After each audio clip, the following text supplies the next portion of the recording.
Good morning, everyone. It is day 2 of my road trip on my way up to Oregon. And right now we are stopped at Moqui Cave, and hopefully they will let me go in there and record. I am in Utah, and it is a beautiful, beautiful state so far. But let's go check this out. Let's go. Ah! How gorgeous it is out here. Unbelievably beautiful. One over there. And this is what caught my attention, a dinosaur. And then this wall.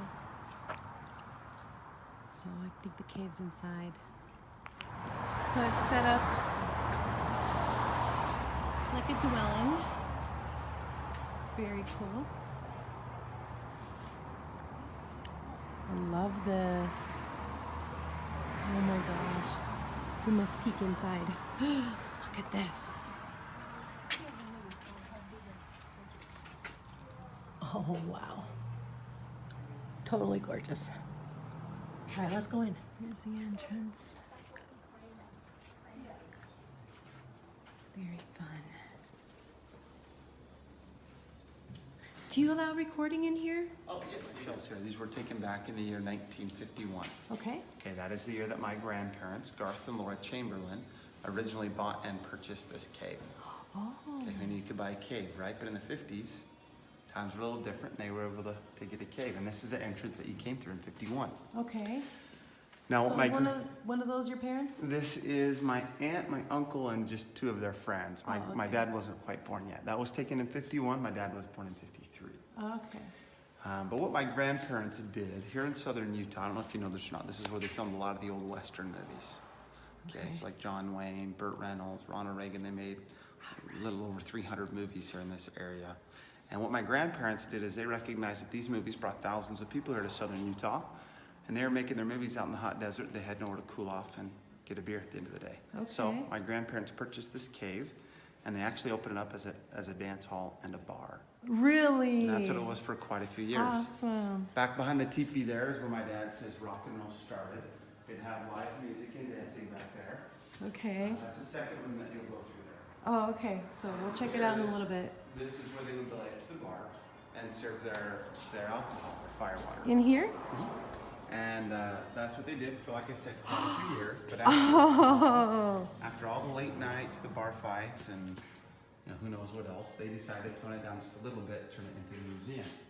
Okay, and that was the end goal anyways. My grandfather, he studied archaeology, geology, and paleontology. So all the artifacts, the fossils and minerals that you'll see throughout were mainly all collected by my grandfather himself.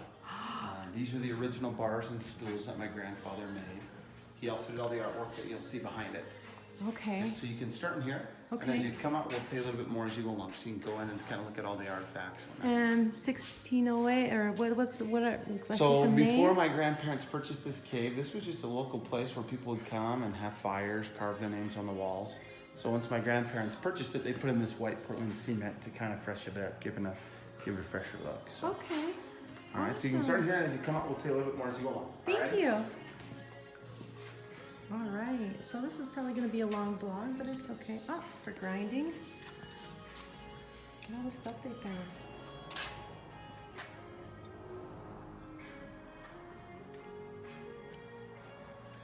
Doug. Look at all the names carved into the walls.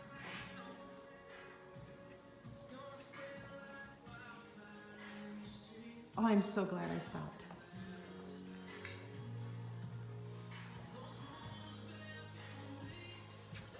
Arrowheads.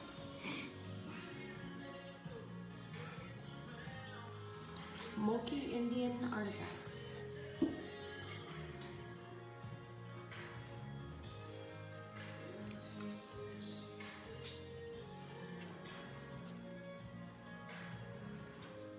Texas Longhorn. Those horns are long. Oh my gosh, that thing's taller than I am.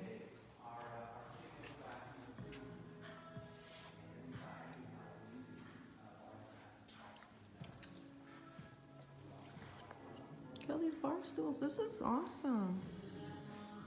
This is beautiful. Look at all that inlay.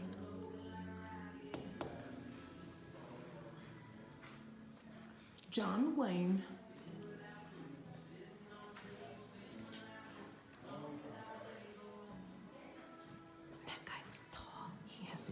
6'5", you guys. I'm 5'5", and he towered over me.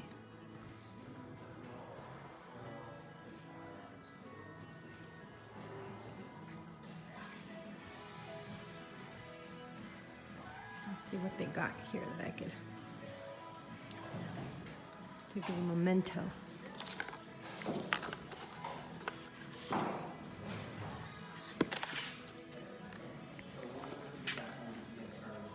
Dinosaur tracks. Talks about dinosaur tracks.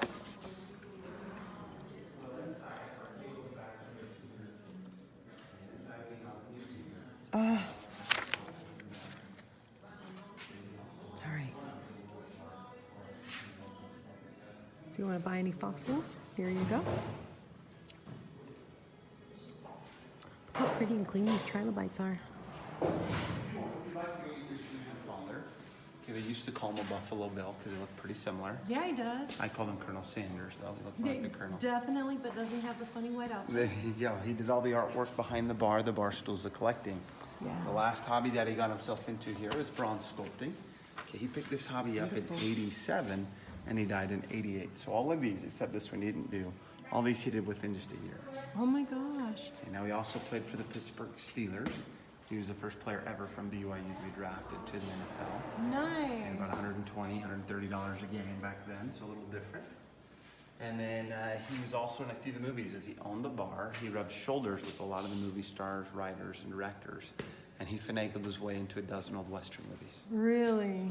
So Little we'll bit of have to keep an eye open for this space. And what was his name again? Well, he passed in '88. So, But you're he Garth? passed in '88. His name was Garth Chamberlain. Chamberlain. So All you can right. continue first and watch your step here as it kind of drops down. Okay. So forest. This is the fluorescent room? Now, are these dinosaur tracks that were found here or where? They're found mainly within a few 100-mile radius here of the cave, not here inside the cave. My grandfather collected them and cut them out and brought them here. This is awesome. All right, I get to see dinosaur tracks. Ah, the fluorescent room. And the guardians of the entrance.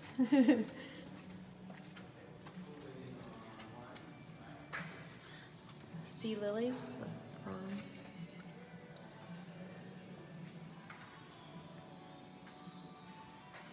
Oh my gosh, you guys, they really do fluorescent. There's paintings on the cave wall. Dinosaur bone. Look at that big, I think that's a tibia, isn't it? Mastodon leg bone. Oh, that's from Botswana. Petrified wood. Are these painted or what?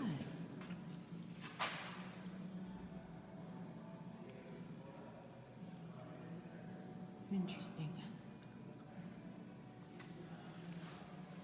And it goes back.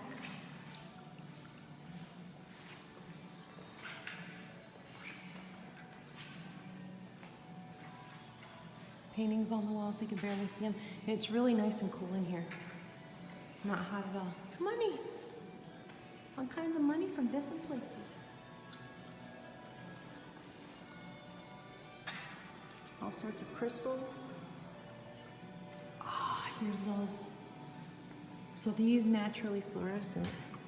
Calcite from New Mexico. Apatite from California.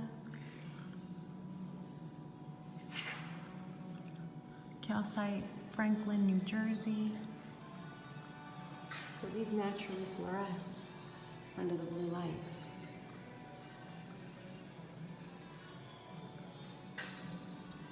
That's fluorite from England.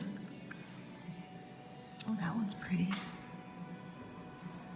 It's from California. Kind of hard to read. I'm sorry I'm chomping on my gum. Atomic slag from West Virginia.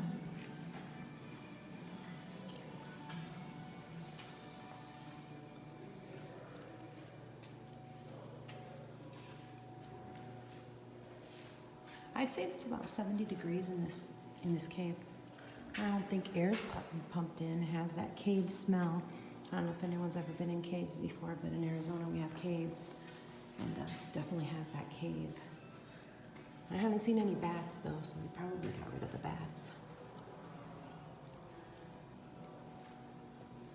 Fun, fun, fun, fun. I like it a lot.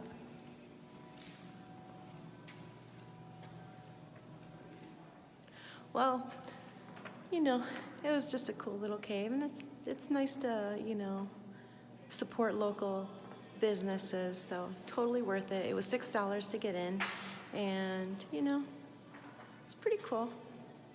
They have a little shop where you can buy stuff too, so. All right, from Kenab, Utah, at the Moqui. I hope I'm pronouncing that right, Moqui Cave. This is Yayuna. Love you guys, and I'll be seeing you later. Bye.